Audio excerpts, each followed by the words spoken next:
नमस्कार। चलिए आज भारत के इतिहास के एक बहुत ही जरूरी और दिलचस्प दौर को समझते हैं।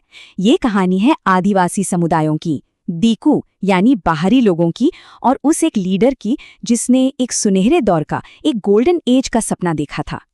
जरा सोचिए, साल है 1895। झारखंड में छोटा नागपुर के जंगलों और गांवों में एक आदमी घूम रहा है जिसका नाम है बिरसा। और अफवाहें ये हैं कि उसके पास चमत्कारी शक्तियां हैं। वो हर बीमारी ठीक कर सकता है और अनाज के एक छोटे से ढेर को कई गुना बढ़ा सकता है। अब बिरसा ने तो खुद ही ऐलान कर दिया था कि उसे भगवान ने भेजा है, लोगों को बचाने के लिए, उन्हें दीकुओं की गुलामी से आज़ाद कराने के लिए।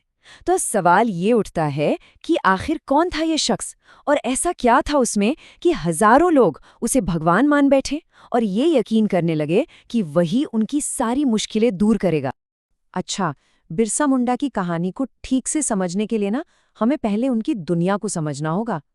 मतलब 19वीं सदी में आदिवासियों की दुनिया कैसी थी, वो जीते कैसे थे?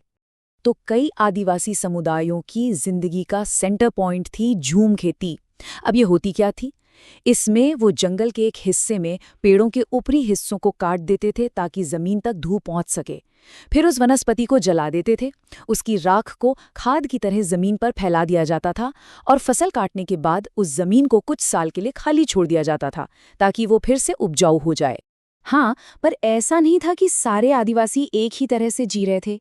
कुछ झूम खेती करते थे तो कुछ, जैसे उड़ीसा के खोंड समुदाय के लोग, शिकारी थे।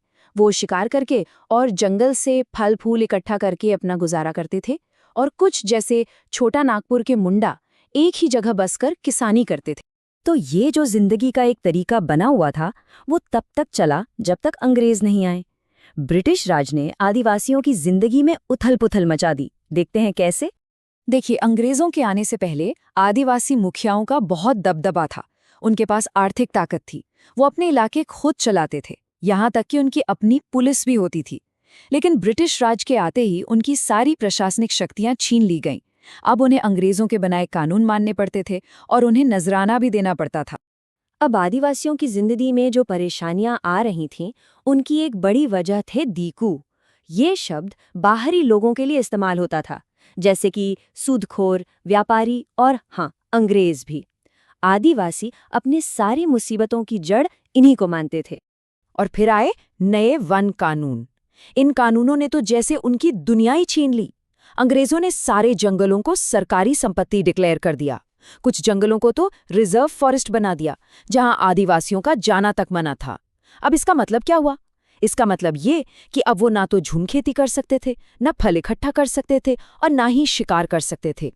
बेचारे काम की तलाश में उन्हें दूसरी जगहों पर भटकने के लिए मजबूर होना। और इसका नतीजा ये हुआ कि हजारों आदिवासियों को अपना घर-बार, अपना जंगल छोड़कर कोयला खदानों और चाय बागानों में मजदूरी करनी पड़ी। और वहाँ हालात कैसे थे? बहुत ही खराब। मजदूरी भी कम मिलती थी और उनकी जिंदगी एकदम दयनीय हो गई थी। तो इसी दर्द, इसी नाइंसाफी के माहौल से एक आवाज उठी। एक हीरो सामने आया। नाम था बिरसा मुंडा। बिरसा की कहानी शुरू होती है 1870 के दशक के मध्य में, जब उनका जन्म एक मुंडा परिवार में हुआ। बचपन में वो भेड़ बकरियां चराते थे, बांसुरी बजाते थे और अपने बड़ों से पुराने मुंडा विद्रोहों की कहानियां सुनते थे। बाद में मिशनरी स्कूल गए, जहां की बातों का भी उन पर गहरा असर पड़ा। और फिर 1895 में उन्होंने ऐलान किया कि उनके पास अपने लोगों को बचाने का एक दैवीय मिशन है। बिरसा के आंदोलन की जो जान थी वो थी स्वर्ण युग की कल्पना। एक ऐसा सपना जिसने हजारों लोगों में एक नई उम्मीद जगा दी। बिरसा एक ऐसे सतयुग की बात करते थे, एक ऐसा गोल्डन एज जब मुंडा लोग दीकुओं के जुल्म से आज़ाद होकर जिएंगे। वो एक ऐसे वक्त का सपना दिखाते थे जब लोग ईमानदारी से रहेंगे, आपस में लड़ेंगे मरेंगे नहीं, और फिर से अपने पेड़ और बागान लगाएंगे। ये एक बहुत ही पावरफुल विजन था। तो उनका मिशन एकदम क्लियर था और इसके दो हिस्से थे। पहला था समाज के अंदर सुधार करना।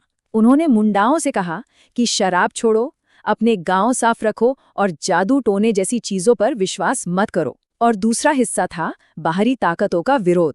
उन्होंने लोगों को एकजुट किया ताकि दिकुओं और मिशनरियों को बाहर निकालकर मुंडा राज फिर से स्थापित किया जा सके।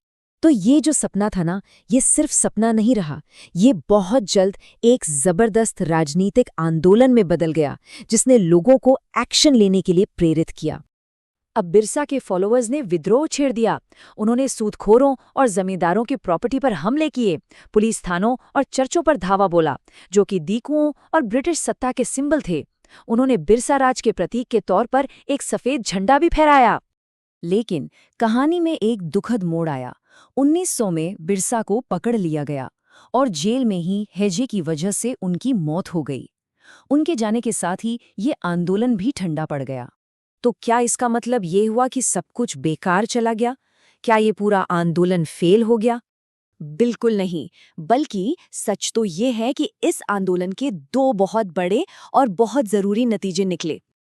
पहला तो ये कि इसने अंग्रेजी सरकार को हिलाकर रख दिया और उन्हें ऐसे कानून बनाने पर मजबूर किया जिससे बाहरी लोगों के लिए आदिवासियों की जमीन पर कब्जा करना मुश्किल हो जाए, जैसे कि छोटा नागपुर टेनेंसी एक्ट। और दूसरा, जो शायद इससे भी ज्यादा जरूरी था, उसने एक बार फिर ये साबित कर दिया कि आदिवासी लोग चुपचाप जुल्म नहीं सहेंगे। उनमें अन्याय के खिलाफ और औपनिवेशिक शासन के खिलाफ आवाज उठाने की हिम्मत और ताकत है।